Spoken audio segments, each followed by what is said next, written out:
the first to know. Nsem-Pii TV. Lawyer Paul Admochere. And then some to draw afa Oliver Baka Vamo. Was a share. NDC aye a kuobia among the always open advantage. Now at the internet protesters must road muye demonstration. No problem. Fine. Allow. The constitution allow. Na afe de mutimisi car kwan samuma car income. Do you records with a old simmer drain? How dare you? Nah, I don't know what you say. Hey, your mama, they be your advantage. But now, 2024, the Ghanaian are discerning. They are going to vote based on policy. Your first brand new debate, about policies out there. Now we can buy said demonstrators and as protectors. Almost shall say ye no issue statements. Always you want to capitalize on things. But we thank God the professionalism of the Ghana Police Service. IGP Dampare, salute you. And now sadly, they are not open. Day 1, day 2, okay, dear also. Now, dear, a shit lawyer for how much you say CNN journalist, a reporter, or the fake report. How dare you? Current CNN, Nipan, this fake report. At the journalist, my for sana. I heard lawyer for how much and near pray. Brancham, young one go away. Now, Mahama dear, or no dear, a dear fool and open. You could see a mercy. Demonstration, don't they? Suleiman Brahma, Franklin Kujo, Lord Peace Officers, Professionalism. So this is the first day of the demonstration, and that should put matters in proper context. On the first day of the demonstration, there was no problem. No problem at all. But sometimes the motives of these people has also to be reviewed. Okay. So this is the first day of the demonstration. That's his Chronicles report. Then you have the Daily Dispatch says demonstration hub, police handling and tolerant, commendable. Former NDC guru. So NDC somebody is saying that the way the police handled the matter was very, very commendable in terms of handling the demonstrators. These are the two reports. And then there was now a second day of demonstration. So what some of the demonstrators did was quite troubling. And I'm going to show you some videos and you understand what happened. And we are not happy about people's human rights being abused. No, not at all. This is a president of Ghana who's no one has fought for human rights more than Nana Akufo-Addo. And you can tell me, show me another name, give me another name of somebody in Ghana who has fought for human rights more than Nana Akufo-Addo. He dedicated his law firm to free human rights. And all the human rights cases in the Supreme Court have been held by him. MPP and IGP and GBC, MPP and GBC, MPP and NDC. All of the Supreme Court decisions that speak to human rights have been handled by him. So the fact that he's president and there's problem with people who have demonstrated and who hasn't participated in a demonstration. Many people have participated in a demonstration. Nothing has happened. In fact, just last 2 weeks, there was a demonstration. And on Friday, the demonstration, there was no problem. So when the international media creates the impression that there's a problem about the way in which Ghana handles demonstration, it irks me and it's very, very troubling. I'll get to that in a minute. See this first video about how the concern that the police began to have about the demonstration. And how we say, we have sent because we have engaged with the police and asked them that, why are you abusing the rights of people? Why are you arresting a pregnant woman? The police said, there's absolutely no truth in that. Why are you not giving the demonstrators food to eat when you put them in custody? The police said, there's absolutely no truth in that. Why is it that when demonstrators say that they are unwell, they want to go to hospital, why do you refuse it? The police say there's absolutely no truth in that. So media, as all of us, must also begin to verify the things that these people say. Because these are not innocent demonstrators. Some of them have tremendous political ambition. And some of them are being asked by politicians to do what they are doing. We must be able to see through that. It's election time. Some politicians never want to focus on the issues of the election. Vote for me to do this for you. They never want to focus on that. When you are looking for them to announce a policy decision, they are running away. As soon as there's a demonstration, they issue a statement. When you are looking for them to tell Ghanaians, what are you going to do for the Ghanaian people if you are elected? You can't find them. They are running mates. You can't find any of them. As soon as there's something, then they come and issue a statement about the something. And they don't even tell us what their policy on Galamsey is. What are the policy directions of Galamsey for the political parties? So what worries me as a journalist is that I don't like political parties who are not alive to their responsibility of telling the Ghanaian people how their country will work in the future. and then they just want to take advantage of something, even go to the extent of creating those things. That's the problem I have. See this video now. Crossing these 37 streets. So, my brothers and sisters, this is what actually happened in the streets of 37 around the 37 military hospital. Sometimes you feel that they just want to get police attention because they know that once they get police attention, their political principals will come in and say, oh, release the prisoners, release the prisoners. Why do we do that in this country? We've been holding demonstrations forever. The 1992 Constitution guarantees the rights of assembly and demonstrations. The High Court decision in Nsem-Pii versus IGP has set out how demonstrations are organized. Look at what they are doing. Look at some of these. Look at some of these things. I mean, nobody's human rights should be abused. But viewers, look at this. And they deliberately do this because they want police to arrest them. And then some politician will come and say, because it's 2 months to election, if it's next year, February, and you do this, nobody's going to mind you. And they know that. And they have been asked by politicians to do some of these things. That's the problem. This is fundamentally the problem that we're engaging with. So look at what they are doing. Yeah, this is Oliver, whatever his name is. And he went to remove the police car key so that he will be arrested. This is a guy who has nothing to do. He's sitting down. Nobody minds him. He tries to do advocacy. Nobody minds him. He's frustrated about the attendance to the demonstration. Now he's asking the people that step out of your car and demonstrate with us by force. Come and demonstrate with us. So that next time, you heard him in the audio. So that next time when we say we are demonstrating, you will come. And then they start burning MPP paraphernalia. What sense is there in this? And then because some people are NDC, they are happy with this. And they don't know that we are building a republic. We are building a country. What is the sense in burning MPP flag? What's the point about it? You know that if you do that, the police will come after you. They are very much aware. They look very irresponsible in the thing they are doing. They are not the first to demonstrate. And their demonstration has not even got the numbers that other demonstrations got, which was peaceful. The other day, George Opariado, the NDC youth organizer, organized a very big demonstration. It was peaceful. Vomao does demonstration. He has 12 people, 13 people, 15 people. That is neither here nor there. He has to conduct himself well, but he does these things deliberately so that he will be arrested. Just so that he will be arrested. And then when he's arrested, then he knows that some politician, because it's election, look at this, look at this. Police asking you people that you cannot block the access to 37. Then they say that Ghanaians are animals, so they should die. Because if they are not animals, they will not sit down and look at Galamsey happen that way. You heard them in the video. How do you do something like this and expect that you will not be arrested? What is the meaning of this? What is this? I have been on demonstrations for the University of Ghana many hundred times. We don't do these things. NDC has organized demonstrations. They don't do these things. But when they put some of these people up to do these things, so that they will be arrested, so that they can create a problem as if there's a human rights something in the country. And then you have journalists who don't know what they are about, even at CNN, to come and be talking the things they talk. I'm going to show you what the guy name again. What's his name? Something Madoho. Larry Madoho does a news report and says that peaceful protest. Does he understand what peaceful protest is?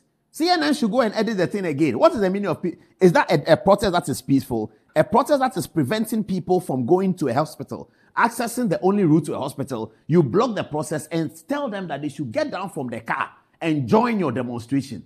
What kind of sense is there in this? What is the sense in this one? Police should not abuse people's human rights. No, I agree with that. Police should not abuse anybody's human rights. The Constitution makes provision for all of these things. 48 hours, you have to be charged. You are charged, you go to a court. The court will determine what to do. Police must give the lawyers access to them. Police must allow their families to see them. The police have consistently denied that nobody was denied access to family. Look at the kinds of things they are doing. We have learned in the basic lessons in human rights that your freedom ends where another person's own begins. And so if you have a human rights issue, you cannot go and stand at 37 and block the road and go to the police and remove the car key, tell a photographer to follow you. But are some of the police complicit? That's the question I'm asking. Are some of the police complicit with these things? How did the guy have a photographer following him to go and remove the key, and then he shows that he's removed the key, and that means that he's some great guy? Is that the kind of country we are building? And then when he's arrested, they say that you have arrested him, you have released him. It is too punitive. And the political parties who are supporting them are not commenting on the way in which they behaved. What is the meaning of this?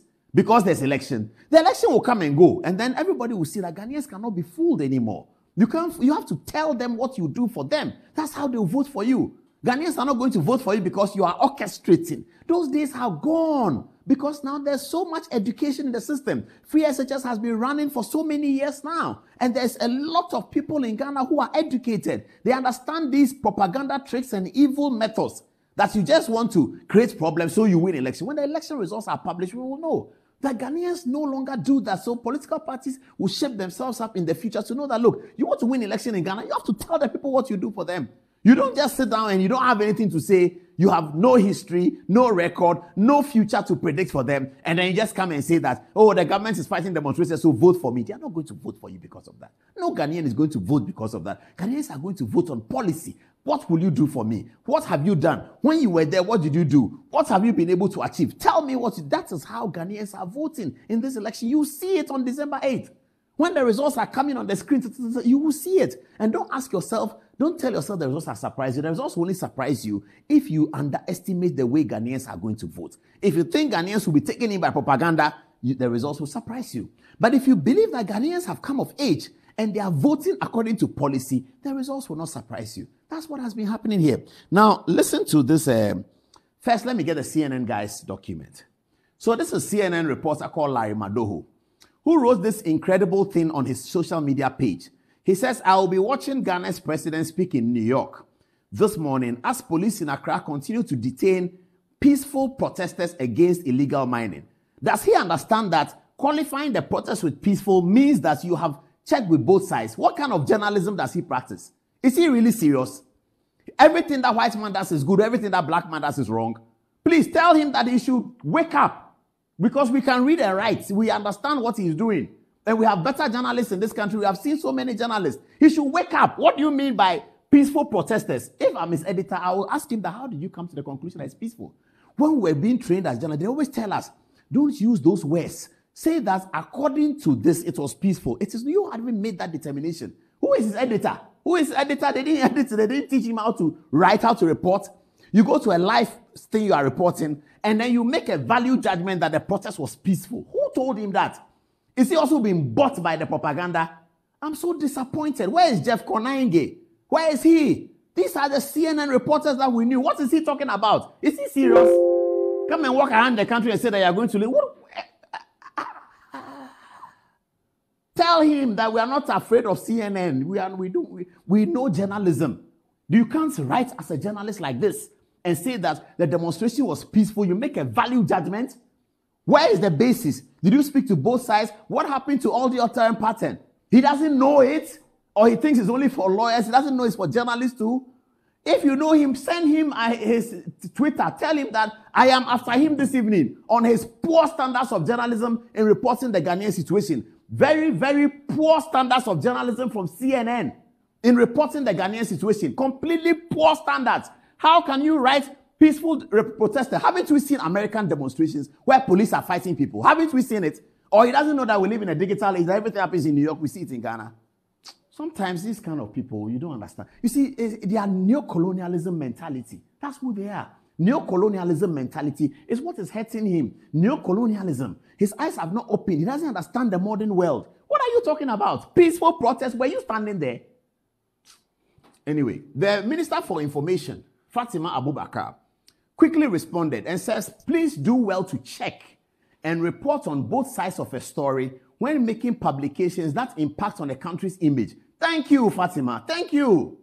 Ghana has always supported citizens' right to demonstrate peacefully. However, acts of vandalism, attacks on police, and disruptions to public order will always be contained by the police in any jurisdiction.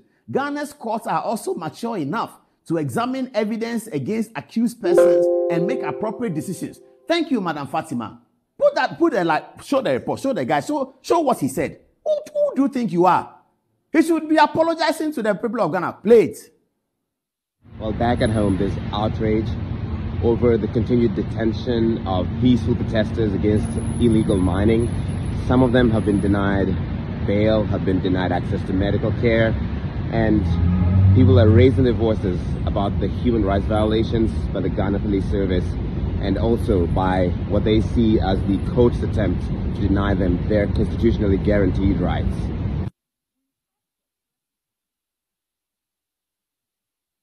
Is it Ghanaian police that brutalize him? This kind of neo-colonialist mentality, they should get off our back. When George Floyd was dying, is it Ghanaian police who were killing him? Look at the thing he's spewing out. Look at what he's spewing out. Total hogwash. Look at his spewing out. Civil protesters. He is a very poor journalist. He's repeating the protesters' language without checking. This is CNN? Wow, this is CNN. And he's just repeating that they have been denied medical care, something that the Ghanaian police have issued statements upon statements to say that is untrue. The Ghanaian police have a whole hospital. How will they deny medical? The whole police have a hospital called Police Hospital. He doesn't know that. How can he's such a lazy journalist? Hey, Mado, tell him he's a lazy journalist. Very lazy. CNN, he doesn't meet the CNN standards. He's a lazy journalist. You are working for CNN, lazy journalist. Look at him, lazy journalist. You are a lazy journalist. Go and check your facts like the information Mr. told you. You are a lazy journalist. Lazy boy. You won't do the work. You are repeating what the processors are saying. What they have put on social media. He just takes his point, he reads it. That they have been denied medical care. Show one person who has been denied medical care. Show one. He can't show it. The protesters themselves were not able to show it. One person denied, and then they have some narrative. Pregnant woman, pregnant woman. The police say, where is the pregnant woman? There's no pregnant woman in the situation. Zero. And because it is politics and ballot box is coming, you, a whole CNN journalist, you are railroaded into the ballot box conversation, and now you're exposing your laziness as a journalist. Lazy journalist. This small report, you can't do it. You work for CNN. People at Metro TV, at Joy FM, they can report this balance. You work for CNN. This small report, you can't do it. Lazy journalist. Very, very lazy. I can tell him. Some of these things. Anyway, should be able to maintain peace and order without violating people's rights. Not at all. You can't arrest somebody and keep them in custody for more than 48 hours. You can't do that. The law is clear about that. Now, those who have been denied bail by a court. That means you can go back to court with an application and get the judge to change his decision. But we have a statement from President Mahama. Let's read it. What does President Mahama say? He calls it high-handedness. I don't know whether it's been removed. Okay. He calls it high-handedness. We must balance our need to maintain law and order with protecting the rights and freedoms of our citizens. Remanding Democracy Hub demonstrators for 2 weeks is high-handed and an abuse of their rights. The youth of Ghana have a right to engage in manifestations to protect their future, especially in respect of key issues like the destruction of the environment through illegal mining. So, is that all? Is that all he said? Are you going to give me the rest, please? President John Dramani Mahama, who presided over the activities of Aisha 1, who has now been incarcerated. This is President Mahama, who presided over the activities of Aisha 1. He presided over it. You see, these are the deceptions in politics that we are fighting every day. You presided over Aisha 1. Then you come and tell us that the youth have a right to protect the future in respect of issues like the destruction of the environment through illegal mining. And we are listening to it. It's okay, we can listen to it. But this is the record.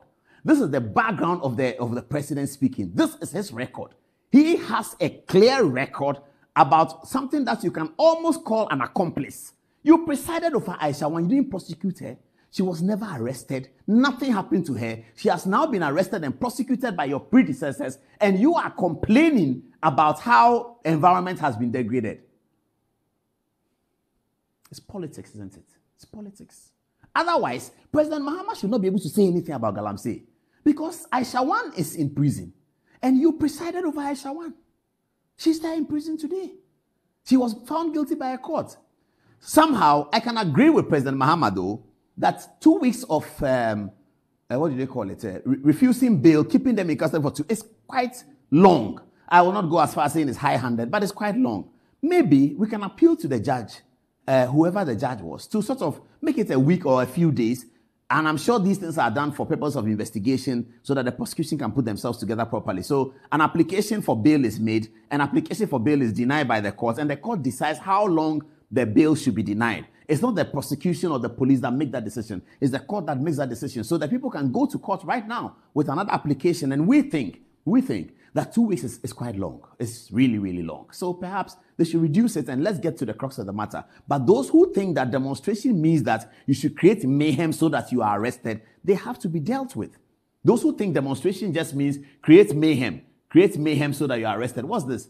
Reuters, 5 climate activists from the Just Stop Oil protest group, were jailed for at least 4 years on Thursday over a conspiracy to block London's M25 motorway, marking the longest sentence ever imposed for a non-violent protest in Britain. Has Madoho seen this? The lazy CNN journalist, lazy, very, very lazy